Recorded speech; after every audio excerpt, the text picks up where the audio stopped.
The guidebook to big success is a book by Felix Dennis called How to Get Rich. It's probably the best book I've seen on making a lot of money because he actually tells the fucking truth. He doesn't have a stake in the game. He's dead now. He's not a personal development guy selling you on shit. He's a guy who started Maxim magazine. He made $100 million in a publishing empire. And he just did it for fun to show you, like, you want to get rich? This is what you actually have to fucking do. This is what it takes. This is what it looks like. So, the summary of that book is you have to fucking kill yourself to make that amount of money, all right? Insane ambition. You have to be able to handle insane levels of debt and stress every single day. You have to work 16 hours a day for 30 years. He developed an addiction to crack cocaine, alcohol, cigarettes, heroin, prostitutes. He destroyed every relationship that he was in.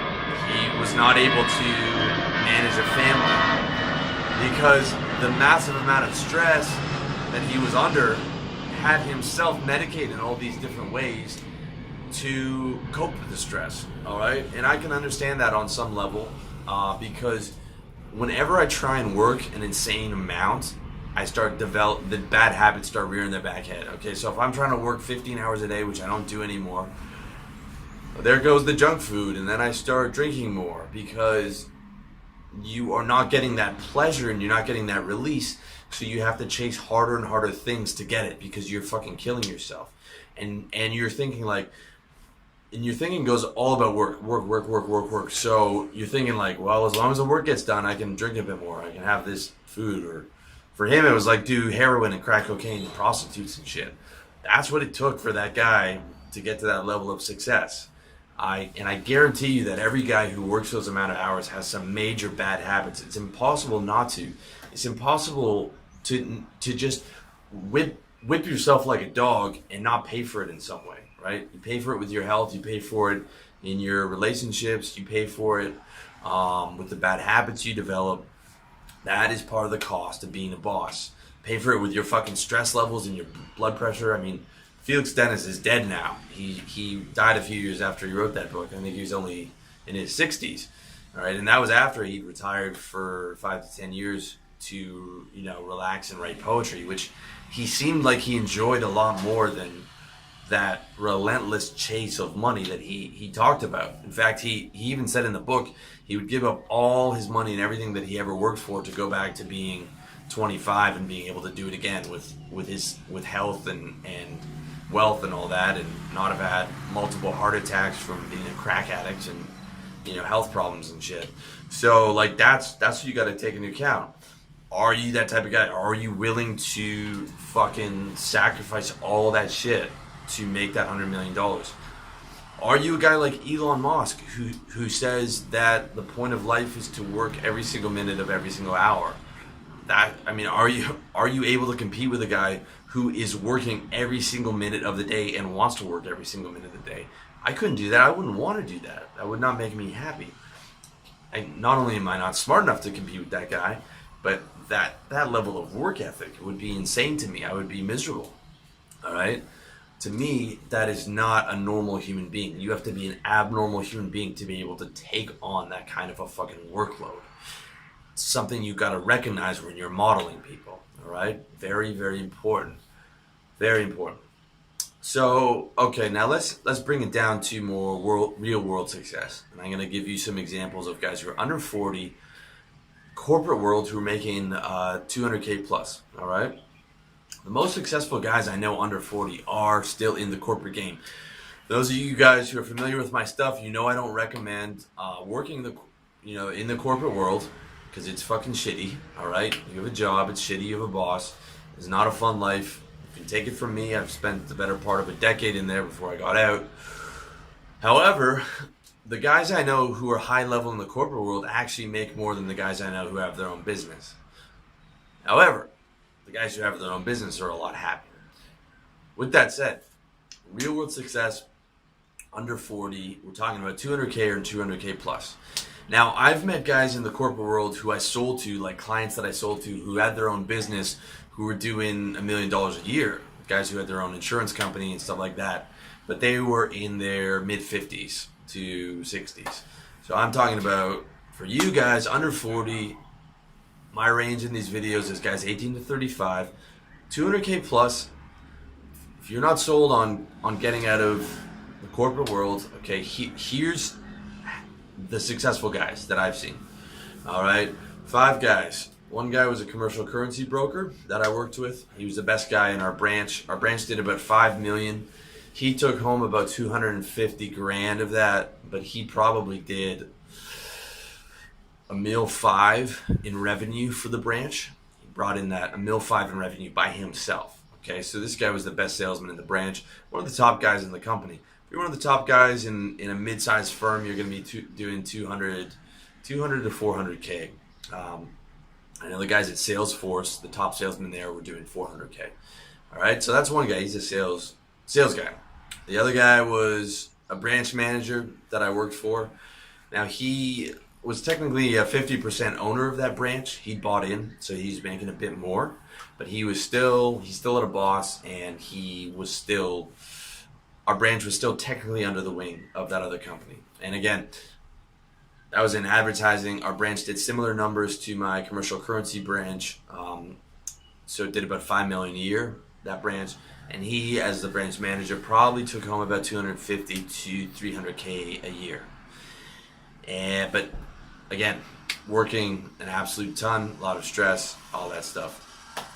Another guy was a regional sales manager. That's my buddy Z.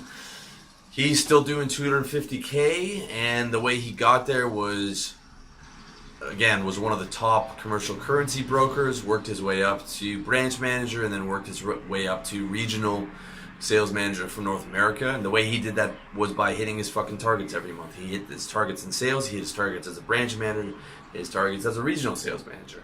So that's how he got there, and he stepped on a few throats of the guys who were higher up, or he was competing with guys for the job.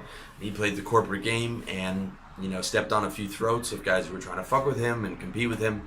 So very socially savvy guy, plays the corporate game very well, and always hit his fucking targets, which resulted in the success that he has now. All right. Then I know another 2 guys that I grew up with. I'm not sure if they make 200K, but they're probably in like the 170 range. One was trained as a lawyer and became a consultant for McKinsey. The other guy was a VP. He might be even higher now at Lehman Brothers. Okay, both these guys came from very hardworking families. Families that had a good amount of money. They had high IQs. They worked harder than everyone else in school, including me. And basically, they were bred to be either lawyers or doctors or, successful professionals. And they went through the, 4 to 8 years of school and killed themselves in school for their whole life, and then killed themselves in the corporate world and work 10 hours a day, 7 days a week. Not rocket science, but that's how they did it. That's how most of the successful guys I know, almost all of them are on the traditional path. Very few. I don't know if I grew up with any successful entrepreneurs. I don't think I did. With the exception of myself, who's relatively successful. So that's the path for most guys that I know who are real world successes. I'm talking about over 200K. The vast majority of them are sales guys.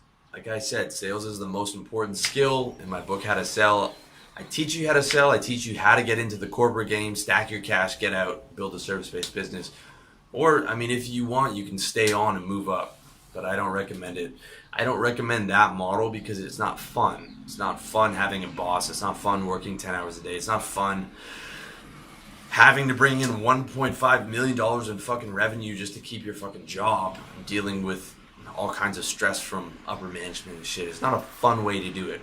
But if you want to model that, it's there for you. I just want to give you the realistic assessment. Like, all these guys read this entrepreneur porn, and I'm going to make $10 million and I'm going to make 20. It's like, I haven't met a guy under 40 who makes $1 million a year. I have not met him in person. And the guys that make money, making like 200K, and they are working within the corporate apparatus, and they're selling fucking hard, like most guys don't have the balls and the will to do. So you got to look at this shit really realistically. Okay, I'm trying to give you my, I'm 34. I've seen all this stuff, so I can tell when these all these lifestyle porn and entrepreneur porn are just blowing smoke up your ass. I'm trying to give you like the real shit. Like that's what 200K really looks like in the world. Is like a salesman who's always stressed out, always thinking about his targets, always hammering out 100 phone calls a day, working on the weekend, answering emails on the weekend at night, or guys working 10 hours a day, climbing the ranks at Lehman Brothers, always on his BlackBerry. That's, for the majority of you guys, that's what like that 200 grand looks like, all right? However, I want to talk about also real world success as guys who are entrepreneurs, okay? And by that I define real world success is over 100K a year. I made over 100K a year in trading and sales, and might not sound like a ton of money to you, but if you are making over $100,000, you are top 1% in the world, okay? You're top 1%. Top 1%, when they were doing that Occupy Wall Street bullshit, complaining about top 1%, blah, blah, blah, blah, blah. The billionaire is not top 1%. The 100 millionaire is not top 1%. The $10 million guy is not top 1%. The fucking guy who makes $100,000 a year is top 1%. I live in Thailand now, and a doctor here makes like $25,000 a year, okay? The guy who's making six figures is top 1% in the fucking world. That is a successful guy, all right?